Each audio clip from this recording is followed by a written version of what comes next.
When you hear the word farmer, what pops into your head? You probably picture something pretty traditional, right?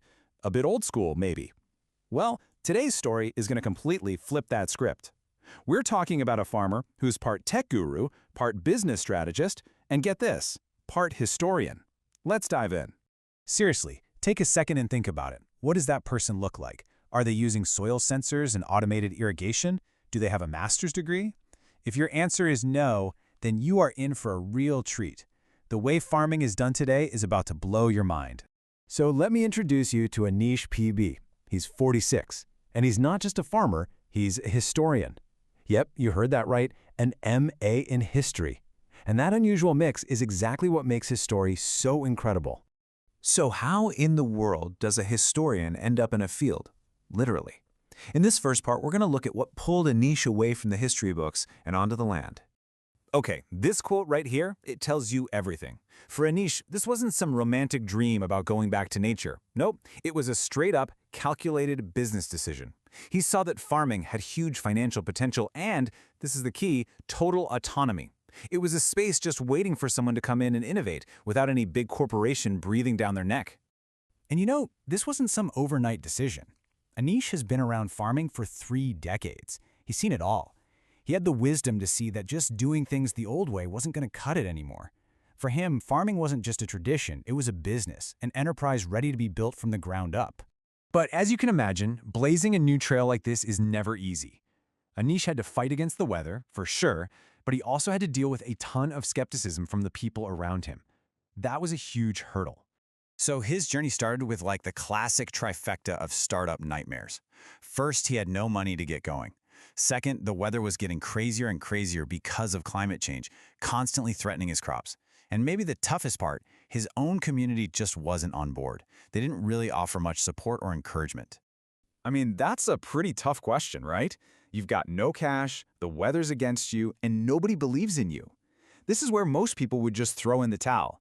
But Aneesh's answer wasn't about working harder in the traditional sense, it was about working smarter, a lot smarter. And this is where things get really cool. This is the heart of his story, the high-tech revolution he brought to his farm. This is where the historian really became an innovator. You see, Aneesh's most powerful tool wasn't a plow or a tractor, it was his brain. He figured out that the secret was to get a really deep understanding of agricultural tech, and then, and this is so important, to actually use it, hands-on, in the real world. And this is what that looks like in action. I mean, his farm is basically run on data. He's got an automated weather station that can predict what's coming. He's got systems for irrigation and something called fertigation. That's just a fancy word for automatically feeding the plants nutrients to the water. All of it is guided by soil sensors that are constantly checking moisture, temperature, and nutrient levels. He even has sensors with cameras to keep wild animals away and an automatic fish feeder. This isn't just farming anymore. It's like precision engineering. But his smarts don't stop at his own property line. He came up with this brilliant strategy to add even more value. First, he uses his knowledge to find the absolute best, most productive plants.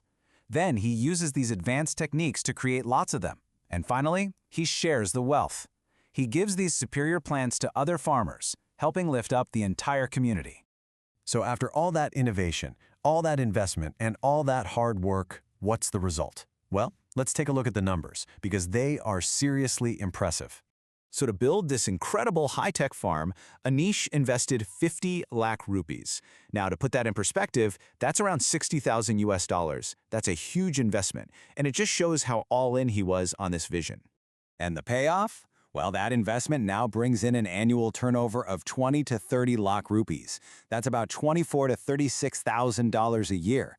That is an amazing return on investment, and it proves what he believed all along. If you treat farming like a modern business, it can absolutely be a high-income profession. And it's not just about the money. The recognition just started rolling in. Almost every single year, another prestigious award. And it all leads up to him being named a Millionaire Farmer of India in 2024 and getting the incredible Kerala Prabha Pariskram Award in 2025. This isn't just one guy's success. It's a whole new model for farming that's being celebrated.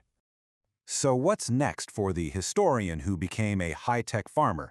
Well, his vision goes way beyond his own 6 acres. He's thinking about the future of the entire industry. And this is his real mission now. Aneesh wants his story to be a blueprint for others. He's out to prove to a whole new generation that farming isn't some fallback career. It's a high-paying, high-tech, and really challenging field. He wants to inspire a whole new wave of smart, business-savvy farmers. When you look at Aneesh's story, the blend of deep knowledge, smart technology, and a real head for business, it leaves us with a really big question. Is this combination, this agripreneur, the true future of farming? Is this how we're going to feed the world tomorrow? Something to think about.